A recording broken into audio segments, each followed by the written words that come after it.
partie 2 du chantier, de petit chantier, qui on pense être la dernière partie. On sait depuis longtemps qu'on n'a pas terminé tout à fait la mise à niveau du bateau. Là, on a déjà retiré, on a dématé, on a retiré les cadennes, on les a polis, on les a inspectés. On avait un assez important problème avec l'assise de l'épontille. Le mât, il s'affaissait en fait. Donc ça faisait en sorte que le pont, il commençait à rentrer vers l'intérieur un peu. Et ça, on est en train de régler ça tranquillement. Puis aussi, en retirant toutes les cadennes, j'ai bien inspecté tout ce qui fixe les cadennes au bateau. Je me suis rendu compte que le support de la cadenne du bas était très problématique. Puis en fait, il y a une cloison. Il y a les deux coffres ici. Puis il y a une cloison en longitude, en dessous ici, sur lequel ici il y a le trou. Sur lequel ici il y a le trou pour rentrer la cadenne, pour fixer le bas étais. Cette cloison-là, à l'intérieur, elle est recouverte de fibres. Puis à l'intérieur, c'est du contreplaqué. Puis le contreplaqué, il a complètement bu l'eau d'infiltration. Puis il est très pourri. Donc, aujourd'hui, je vais peut-être commencer à ouvrir Je pense que je vais ouvrir un des deux côtés de fibre. Puis je vais enlever tout le bois. Sans enlever la partie de fibre du côté tribord, puis remettre un contreplaqué, coller un contreplaqué sur la partie tribord par l'intérieur, puis après recouvrir de fibre tout ça, puis ça devrait fonctionner, je pense.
Fait que aujourd'hui, on s'embarque dans un projet qu'on sait qu'il faut qu'on fasse depuis quand même un bout de temps.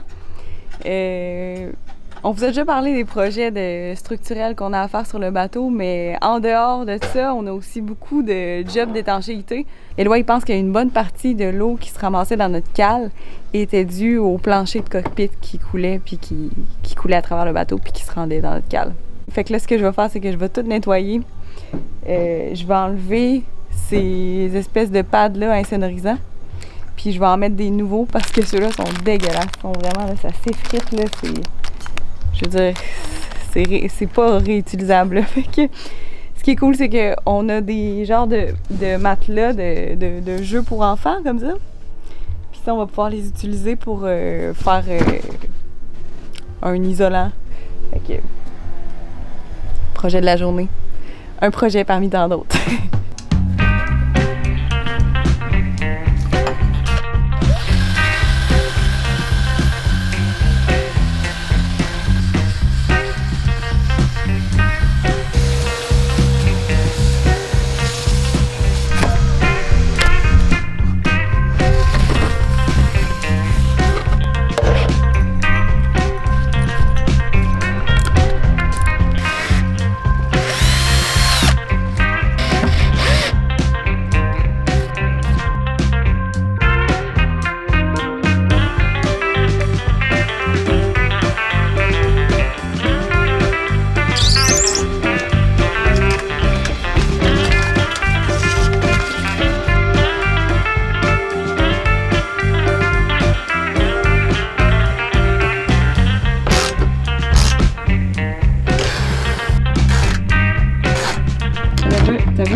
C'est arrière bâbord. OK. Arrière tribord. Adoré.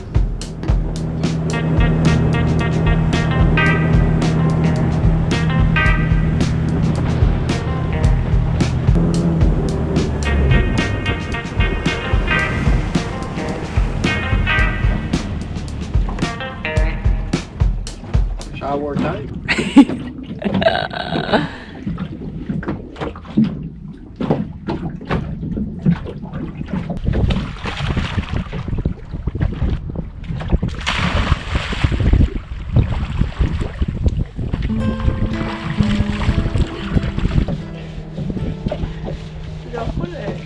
Genre pas le romancer de l'extérieur.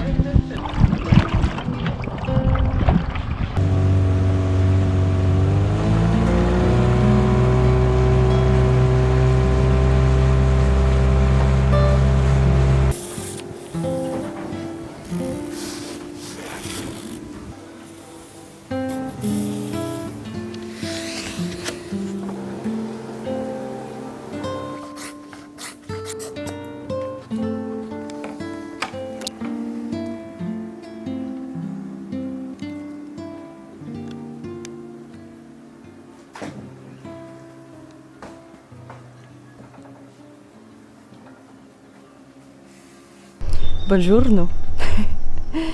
Fait que c'est le matin. C'est un matin tellement brumeux aujourd'hui, checkez ça. C'est la première fois que je vois ça en tout cas, ça fait vraiment longtemps. C'est comme si on était dans un nuage.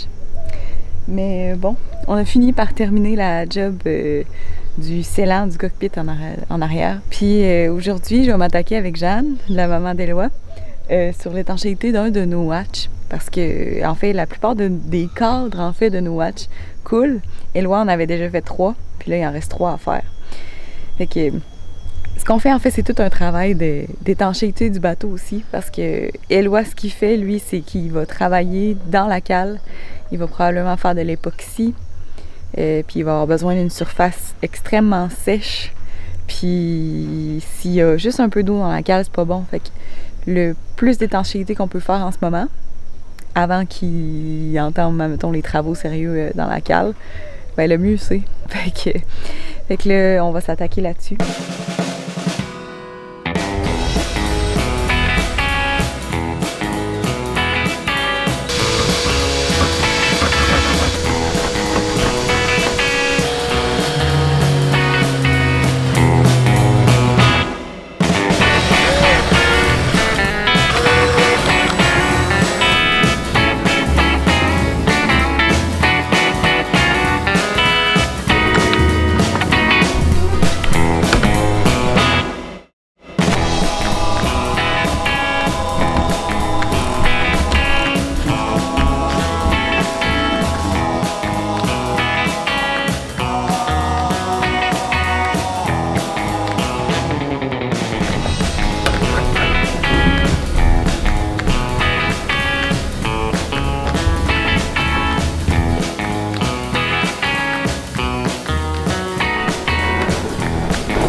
Fait que normalement, je suis pas un pro du laminage de contreplaqué, mais c'est la première. En fait, j'ai fait un test juste tantôt. Puis là, je m'aventure dans une pièce qu'il faut que je fasse d'avance. Puis en fait, l'idée avec le contreplaqué, c'est qu'il faut attendre. Déjà, il faut nettoyer la surface vraiment propre. Puis il faut attendre que le contreplaqué il absorbe la résine. Fait qu'il faut mettre vraiment mouillé le contreplaqué avec beaucoup de résine. Puis attendre 20-30 minutes pour venir poser le fibre par-dessus. Donc l'idée d'attendre 20 à 30 minutes, c'est que le contreplaqué il a le plus de temps possible pour absorber la résine. Pour créer le meilleur possible adhésion. Bon, je suis pas du type à aimer beaucoup utiliser le bois dans les réparations. Puis encore moins le contreplaqué. Mais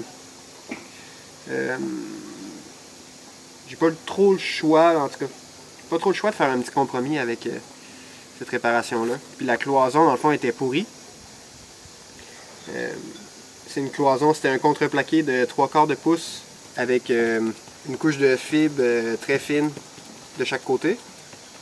Puis là, je remplace ça par... je mets un contreplaqué plus mince. Puis je vais épaissir le contreplaqué avec du fibre. Mais avant d'être rendu là, il faut que je fasse cette pièce-là, puis je la colle en place pour me faire une surface plane. Et aussi, il faut que je remplisse aussi quelques cavités. Bon, on va laisser ça tremper pendant 20 minutes. Puis je vais commencer à laminer le fil. Yeah!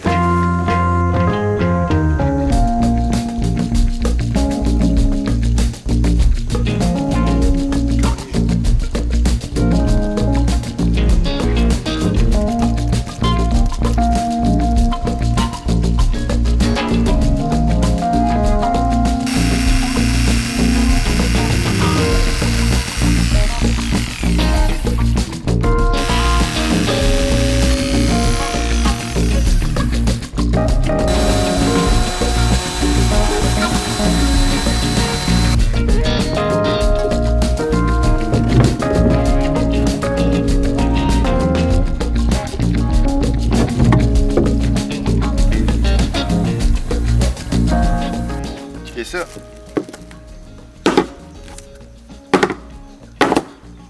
Va être solide. C'est quoi?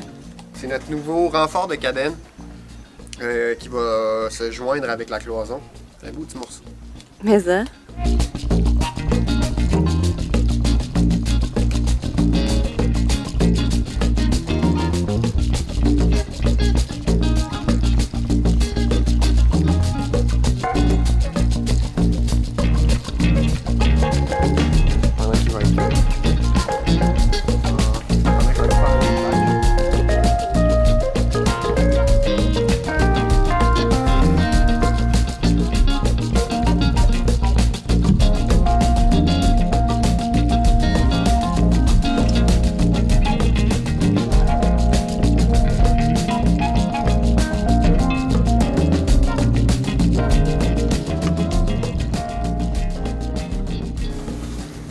Prochaine étape, ça va être de remplir toute cette cavité-là que j'ai vidée. Puis de mettre ça flush. Puis la cavité similaire à ça, mais en haut aussi.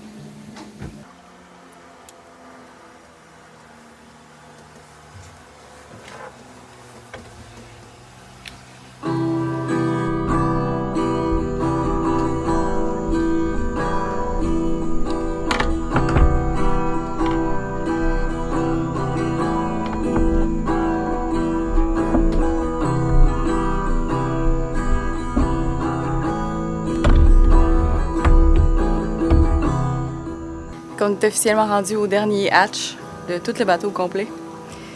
Puis ça a dû prendre je sais pas combien de jours, mais c'est le fun de se dire que enfin la pluie elle passera pas à travers certains de nos hublots. Puis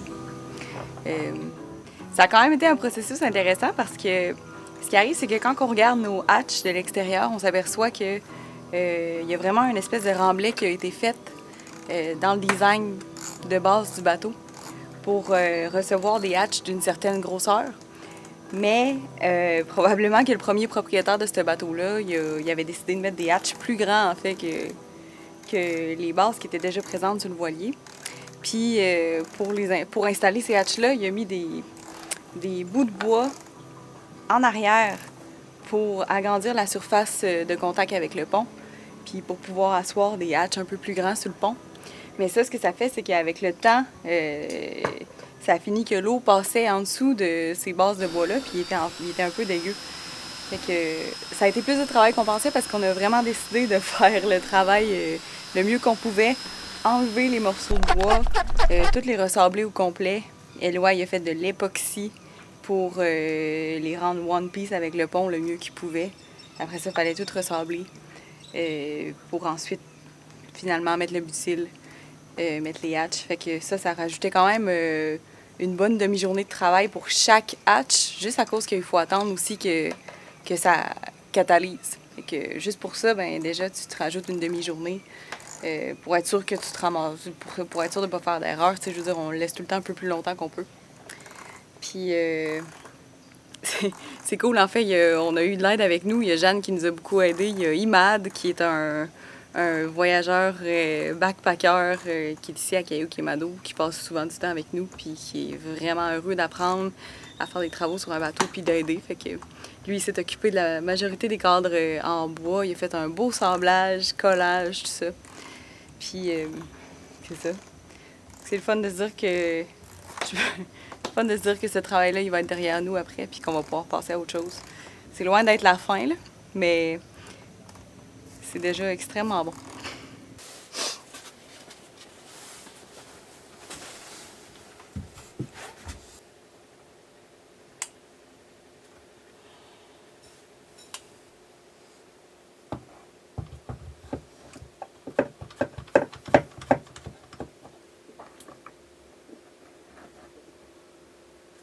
Bonjour!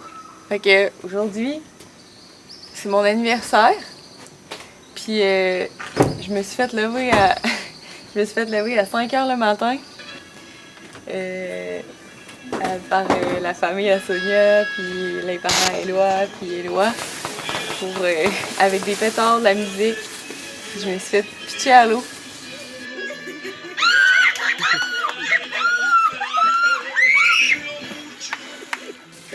C'est vraiment drôle parce que je pense dans les anciennes vidéos, je vous avais montré une vidéo de la pratique traditionnelle des anniversaires ici. Puis, un matin, j'ai eu le package. Tout le monde est parti, puis on commence des travaux encore. On est éloigné sur la stratification. Éloigné sur la stratification. Gros travaux aujourd'hui. Encore.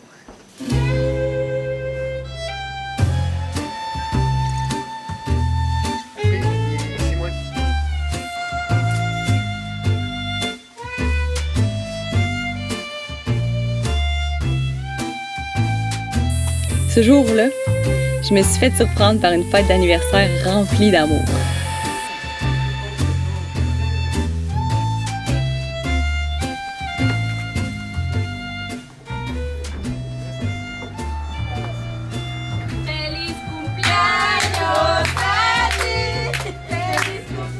Presque tous les gens qu'on a rencontrés depuis qu'on est au Guatemala étaient là.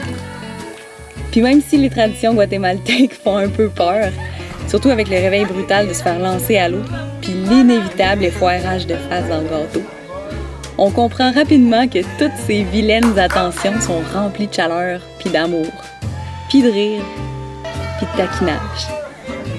Après 5 ans à voyager en voilier, je peux dire que le jour de mes 25 ans aura certainement été l'un des plus marquants.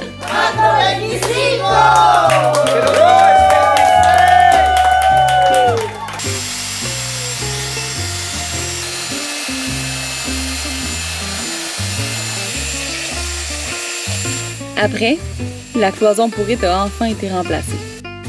Tout ce gros morceau de plywood-là a été installé à l'avant, grâce à l'application généreuse d'une grande quantité de résine polyester épaissie avec une poudre de microfibre. la catalysation nous obligeant à faire la course contre la montre, on n'a pas vraiment réussi à filmer l'installation complète de la cloison. Mais le tout est maintenant posé et recouvert de fibres de verre. Le petit chantier avec une nouvelle vertèbre de réparer.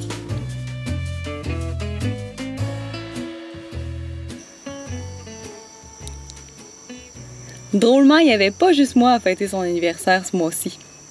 C'était aussi l'anniversaire du papa de notre amie Sonia. Pour l'occasion, Éloi et sa maman se sont fait demander pour jouer la chanson d'anniversaire aux petites heures du matin.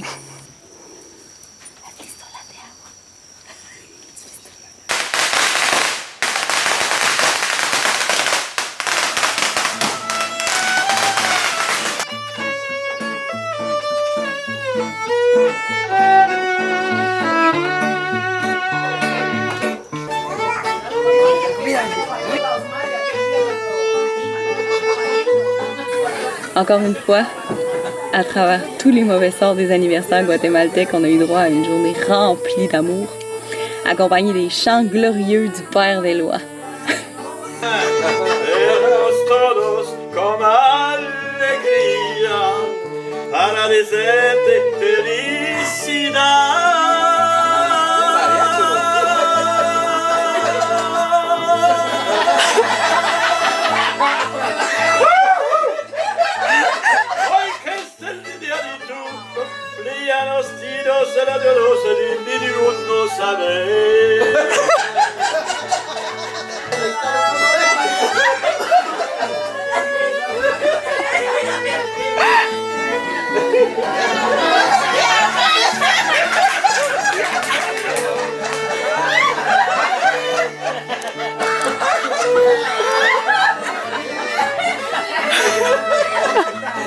One more time.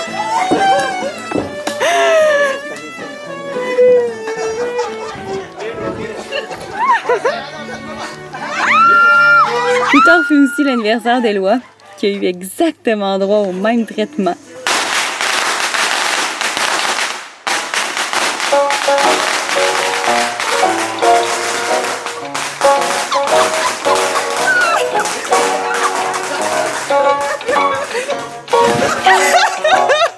Bon, ben maintenant qu'on a fait le tour des anniversaires 2022, je pense qu'on peut se dire à la prochaine.